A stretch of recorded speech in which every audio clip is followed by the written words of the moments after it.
The weather outside is frightful, but I am so delightful. Since there's no place to go, watch the Randall Owens Show. Hello, I'm Randall Owens. Welcome to the Randall Owens Show. So I just got back from an exhaustive drive home from visiting my mother for the holidays. I wish it was something I did more of besides just Thanksgiving, Christmas, maybe a birthday here or there. But because this channel is really taken off. I mean, gosh, 28 subscribers so far. That's huge. That's huge for a YouTuber this size. Uh, Thank you everybody. But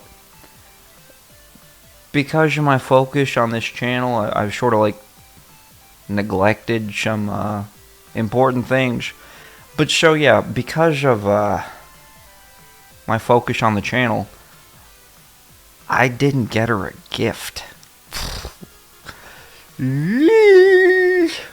so, so I'm driving there, kind of just thinking like, what am I gonna say? At first I was like, okay, I'll just tell her I got you this awesome gift, Ma, but these damn mailmen didn't deliver it on time. They must be so swamped for the holidays. But I didn't want to lie to my mother, and so then I got this idea.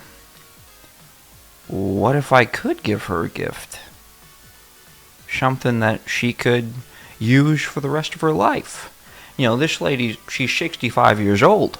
She's no spring chicken or nothing, but I was thinking, what if I introduced her to the world of Japanese animation, or anime, as I usually call it. So yeah, I was like, oh yeah, I could just introduce her to anime and say, hey, Ma, this is your gift. You're welcome. Enjoy the rest of your life with a whole new medium of entertainment. Because she just watches true crime all the time. It's like, Ma, you're living by yourself. You're going to be scared watching all this true crime. You're going to think people are going to be trying to murder you every second. I get these like phone calls from her. The meter reader showed up, and she's like, "Oh my God, it's time! Somebody's coming to finally kill me! Randall, come help!" Ma, I live pretty far away. I can't just drive over to save your life from the meter reader. So then I got to thinking, okay, show anime. You can't just start off with like the really good stuff, because you got to like ease into it. If you never watched it before, grew up watching like Sailor Moon, My Neighbor Totoro. I mean, it's like I got eased into it. Dragon Ball Z, but she wouldn't like Dragon Ball Z because she wasn't a 6-year-old boy.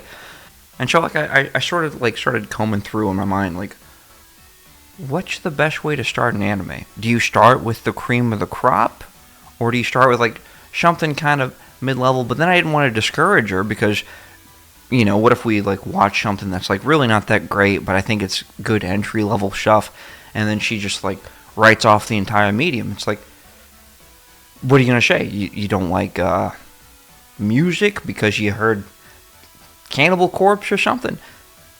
I don't know. So at first I was thinking, okay, the tried and true, the classic Neon Genesis Evangelion. And, that's one of the greatest animes of all time. But then I was thinking, okay, it's got a slow start though, and, I don't know if she wants to watch it subbed, because I don't know. You can't watch the dub of Neon Genesis Evangelion because I don't know if you've ever noticed, they cut stuff out of the script. Stuff doesn't make any sense. She's gonna be like, explain this to me. What are these angels doing? What's the third impact? I'm like, Ma, you gotta watch the sub. So, Evangelion, sorry, that one's out. And sure, yeah, I'm like telling her this idea of like, Ma, I can introduce you to anime. Merry Christmas. And she says, like a cartoon? Mom, Sean, like a cartoon. No, it's Japanese animation. So she said, okay, Randall, what's your favorite then? I guess we could start there. You know, she's a sweet lady. She'll entertain any kind of flights of fancy I got. So I said, my favorite anime. Okay. How about Ghost in the Shell Standalone Complex? I love the major. I mean, what more can be said? And she looks at me and she says, no ghost stuff. I hate ghost stuff. I hate the paranormal. No go. And how do you explain? It's like the nature of being a human. She's the ghost in the, why try? But she says she hates ghost stuff. And so, me dabbing some sweat off my forehead quietly tucks away ghost stories. She's like, oh, okay, yeah, no ghost stuff. Got it. And so finally I have like this like eureka moment. Okay. No shubs. No ghosts. Kind of like the tried and true, the holy grail to some people. I said, Ma, okay, I got it. Cowboy Bebop. She said, oh, Cowboy. So it's like Matt Dillon and Gunsmoke. Ma, Cowboys in space. Then something weird happened. You know, like when you're a huge fan of something and you just like have all these fond memories of when you were a kid. Like, here's something about me. The only things that make me like tear up a little bit, get a little emotional, is intense nostalgia. So like the intro to Cowboy Bebop, you know, that kind of makes me cry a little bit. So she thinks that I'm like laughing because I'm like sitting over here like biting my fish and saying trying to like choke back some tears because something about that theme song and that intro just like really reminds me of a different time, I guess. And it's not like anything like shad. There's nothing shad about the intro to Cowboy Bebop. I mean, it's badass. But it's just like one of those things where it's like, dang. But you know, it's just like one of those things. I can't explain it. But so I'm sitting there, and she's like, "Oh, are your allergies acting up or something? Like, what's the matter, Randall? Are you okay?" And I was like, "Yeah, I just yawned a second ago." Sometimes when I get caught crying, I just say that I yawned a second ago, and people usually accept that. But so she's like tapping her foot a little bit to the intro to Cowboy Bebop. She's like, oh, this is pretty cool. She reminds me of like a James Bond intro or something. I said, yeah, totally. And then the episode starts. And here's like the weird thing I was talking about is, yeah, when you love something and then you watch it with somebody else when you're showing them and you start getting really embarrassed. So we're watching this thing, and I keep like looking over at her, and like she's got like an eyebrow up. She's like doing like an eyebrow thing, and I totally agree with her because I totally forgot like the first episode of Cowboy Bebop is really weird and kind of stupid. Okay, so what's the tone? You got a guy wearing a sombrero. He's like pretty cool. There's some kind of drug called Red Eye.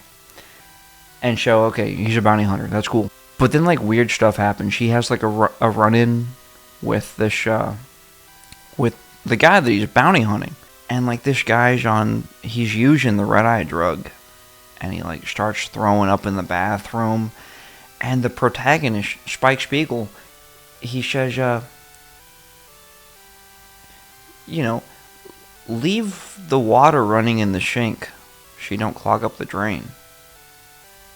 And my mom just like looks at me with that line. She's like, what is she talking about? Do people throw up in the sink? I've never heard of anybody throwing up in the sink in my life. And leave the water running so your chunks don't clog. It's a weird line. And I was like, yeah, that is weird. Keep watching though, I'm sure it'll get better. And it doesn't. It's like kind of a tonal mesh. Like, show the bad guy they're hunting, he's got like this pregnant girlfriend, and towards the end of the episode, they're, flying away in a spaceship. Spike Spiegel's chasing after him, and, the pregnant lady wants to, see Mars someday. She's always, like, talking about Mars, this, Mars, that. And it's so weird, because it's been, like, goofy comedy this whole time. Of, like, cool music while he's, like, doing kung fu in a sombrero. And then it just gets sad all of a sudden. And this lady just, like, she knows it's the end. She shoots her boyfriend. She says, I'll never see Mars. And then the cops blast her ass. In outer space. No kidding. And you find out, like, oh, she wasn't pregnant at all. She just had a bunch of drugs hidden under her clothes. Like, how'd she get to look so round? Like, she's a pregnant lady. It's like, I don't know. My mom, she said that was kind of contrived. And she was right. That was contrived. That was weird. So it's like, you want to feel sympathy for this pregnant lady that's about to blow up, but I guess they got scared. They're like, you can't kill a pregnant lady. It's full of drugs. There's no baby. It's just drugs. And so you're sad, and then you see that it's just drugs, and then you're like, oh, that's a relief. And that kind of sucks. But I said, I made some shit up. I said, that's just the pilot. That's the pilot. All pilots are weird. You gotta watch the second episode. I'm sure it'll get better.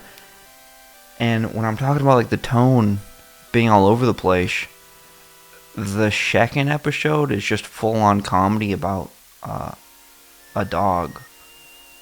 And then, like, the bad guy got plastic surgery to look like a black guy. So it's like blackface, I guess. And it's total cornball nonsense of just, like, chasing a super dog that's really smart, and his name is Einstein. Yeah. And in the back of my head, I'm just like, oh my gosh, we gotta make it to episode 5. That's where it's got, like, the cool grenade explosion falling out of the church montage and stuff. They say, like, the rule of 5, you gotta watch 5 episodes of a show to realize, to know if it's good or not. And so I'm like, if we can just power through to episode 5, and then episode 3, Faye Valentine, she's a little too hot for my mom to be watching, I think. It's confusion to her. She doesn't get, like, the culture of anime, and that hot women aren't, like, you know what I'm talking about. So, she, in the middle of episode 3, stands up. She says, I've had enough. I'm done. Thank you for your Christmas gift. And so, yeah, I guess Cowboy Bebop kind of ruined Christmas. I hear all the time people saying that Cowboy Bebop is, like, a really good entry-level show. I think it's got a really bad start, honestly. I totally forgot it's got a bad start, but just a warning, don't embarrass yourselves trying to introduce your family to anime with Cowboy Bebop. It's not going to work. It's going to have the exact opposite effect. Nobody's going to put the time in to when it gets good, and they're going to get frustrated with, like, the episodic stuff. What do you start somebody out with anime? I don't know.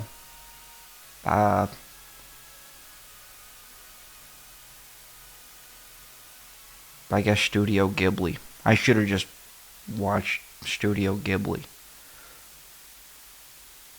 Yeah, live and learn, right?